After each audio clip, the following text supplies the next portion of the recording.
మాయా దీపం. ఒక చిన్న గ్రామంలో కార్తీక్ అనే బాలుడు ఉండేవాడు. వారి కుటుంబం చాలా పేదైన కుటుంబం. కానీ వారి కుటుంబంలో ఎప్పుడూ బాధలు కష్టాలు ఉండేవి. ఒకరోజు కార్తీక్ అడవిలో కట్టెలు ఏరుకుంటూ ఉండగా పాతదైన ఒక దీపం కనిపించింది. అది కొంచెం మెరుస్తూ కనిపించింది. ఆశ్చర్యంతో అతను ఆ దీపాన్ని తీసుకుని చేతితో రుద్దాడు. అప్పుడే ఆ దీపం నుండి ఒక జిన్ను బయటకు వచ్చాడు.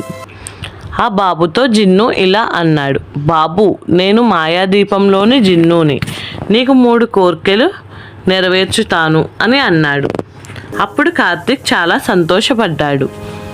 వెంటనే ఆలోచించాడు. మొదటి కోరికగా అతడు ఇలా అన్నాడు, మా గ్రామానికి ఎప్పటికీ నీటి కొరత లేకుండా ఉండాలి అని.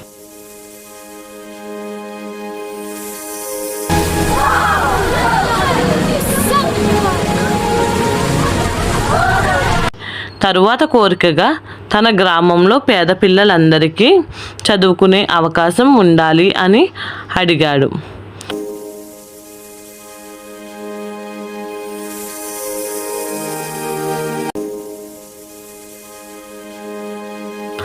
ఆ కోరిక విన్న జిన్ను చాలా ఆశ్చర్యపోయాడు.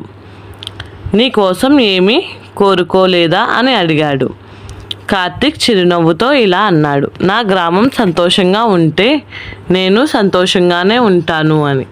అప్పుడు జిన్ను అతను మంచితనానికి మెచ్చి, నీ మనసు చాలా పవిత్రం కాబట్టి 3వ కోరికగా నీ కుటుంబం కూడా ఎప్పటికీ సుఖ సంతోషాలతో ఉండాలి అని చెప్పాడు. అలా కార్తీక్ గ్రామం సంతోషంగా మారింది. నీరు వచ్చింది, పిల్లలు చదవడం మొదలుపెట్టారు, అందరూ ఆనందంగా జీవించాడు. అప్పుడు కార్తీక్ అర్థం చేసుకున్నాడు, నిజమైన సంపద మనస్సులో ఉన్న మంచితనం.